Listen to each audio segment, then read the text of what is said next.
In world football, Costa Rica is not one of the countries people usually name first.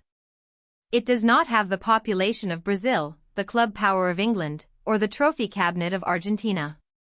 Yet the Costa Rica national football team has built one of the most remarkable reputations in the Americas: organized, resilient, technically disciplined, and dangerous when underestimated. Known as Los Ticos, the team represents a country whose football story is much bigger than its size. Costa Rica has become the most successful national team in Central America, one of CONCACAF's most consistent competitors, and the author of one of the great World Cup surprises of the modern era. To understand why this team matters, we have to look beyond one tournament and follow a long history of regional power, institutional stability, and moments when Costa Rica forced the football world to pay attention. Costa Rica's national team is governed by the Federación Costarricense de Fútbol, or Costa Rican Football Federation, which was founded in 1921. That date matters because it shows how early the country began building formal football structures. By 1927, Costa Rica had become affiliated with FIFA, joining the global football system at a time when international competition was still developing. Later, in 1961, Costa Rica became a founding affiliate member of CONCACAF, the confederation that now organizes football across North America, Central America, and the Caribbean. Regionally, it is also part of CONCACAF, the Central American Football Zone. These affiliations were more than administrative details. They gave Costa Rica regular competitive pathways, from local rivalries to continental tournaments, and eventually to World Cup qualification campaigns where the team would define its identity against larger nations. Before CONCACAF took its modern shape, Costa Rica competed in earlier regional football organizations. From 1938 to 1961, it was part of the CCCF, the governing body for Central America and the Caribbean. It was also connected to the PFC, a former unified confederation of the Americas, from 1946 to 1961. These older competitions helped create the football culture that Costa Rica would later carry into the modern era. In regional tournaments, Costa Rica was not simply participating, it was winning. The team captured 7 CCCF championship titles, establishing itself as a dominant force in Central America and the Caribbean before the Gold Cup era. This regional success gave Costa Rica something valuable: a winning standard. Long before it became known for World Cup upsets, the national team had already learned how to compete as a favorite in its neighborhood. When CONCACAF created its premier continental competition, Costa Rica continued to be one of the region's strongest sides. The team has participated 23 times in CONCACAF's top championship and became the first champion of the competition in 1963. That was not a one-time achievement. Costa Rica also won the CONCACAF championship in 1969 and 1989, giving the country 3 continental titles in the pre-Gold Cup era. Under the modern CONCACAF Gold Cup format, Costa Rica's best finish came in 2002, when it reached the final and finished as runner-up. These results place Costa Rica as the 3rd most successful team in CONCACAF history and the most successful team from Central America. In a confederation often dominated by Mexico and the United States, Costa Rica carved out a clear place as the region's most credible challenger. Costa Rica's regional identity is especially strong in Central America. The national team has won 8 Copa Centroamericana titles, reinforcing its status as the area's benchmark.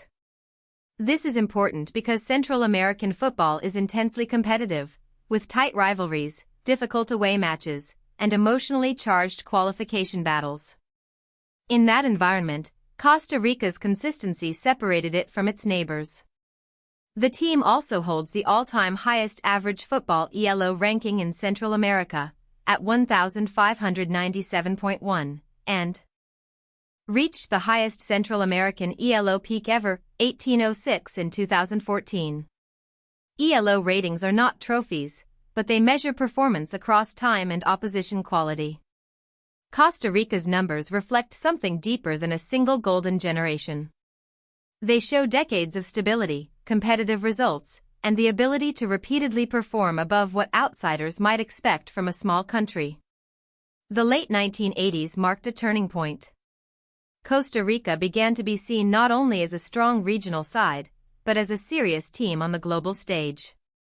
The breakthrough came at the 1990 FIFA World Cup in Italy, Costa Rica's first appearance at the tournament. For a debutante, simply qualifying was a major accomplishment.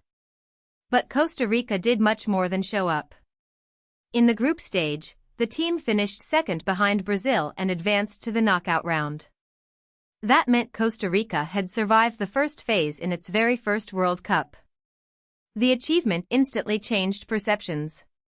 Los Ticos were no longer just a Central American success story. They had proven they could compete in the most demanding football environment in the world, under pressure, against teams with far more international pedigree. After the 1990 breakthrough, Costa Rica's challenge was to prove it was not a one-tournament miracle. The team qualified again for the 2002 and 2006 FIFA World Cups, confirming its place among CONCACAF's regular contenders. World Cup qualification in the region is often brutal: long travel, varied climates, hostile stadiums, and opponents who know each other well. Reaching multiple tournaments showed that Costa Rica had built a competitive football system, not just a lucky generation. The national team also participated in the Olympic Games in 1980 and 1984, and it appeared 6 times in the Copa America, reaching the quarterfinals in 2001 and 2004. Those Copa America runs were particularly useful because they tested Costa Rica against South American styles, quicker combinations, stronger pressing, and elite individual technique. By the time the 2014 FIFA World Cup arrived in Brazil, Costa Rica was respected in CONCACAF, but few outside the region expected a deep run. The group draw looked almost impossible. Costa Rica was placed with Uruguay, Italy, and England, 3 former World Cup champions. Many observers described it as a group where Costa Rica would struggle to earn points. Instead, Los Ticos produced the greatest tournament in their history. They finished first in the group, above all 3 champions. That result alone was extraordinary. It was not built on chaos or luck. Costa Rica defended with discipline, moved collectively, and played with tactical courage. The team managed pressure brilliantly, understood its strengths, and turned the group of former giants into the stage for its own football statement. The 2014 knockout stage made Costa Rica's story even bigger. In the round of 16, the team faced Greece. After a 1-1 draw, the match went to penalties. Costa Rica won the shootout 5-3, reaching the World Cup quarterfinals for the first time. One of the defining figures of that run was goalkeeper Keylor Navas. Against Greece, he produced a heroic performance, saving more than 15 shots across the match. Navas became the symbol of Costa Rica's resilience: calm, explosive, and mentally unshakable. But the run was not only about one goalkeeper. It was about an entire team accepting suffering without losing structure. Costa Rica did not dominate every minute, but it mastered the art of surviving pressure and choosing moments to strike. Costa Rica's quarterfinal against the Netherlands on July 5, 2014, remains one of the most dramatic matches in the team's history. After a scoreless draw, the game went to penalties again.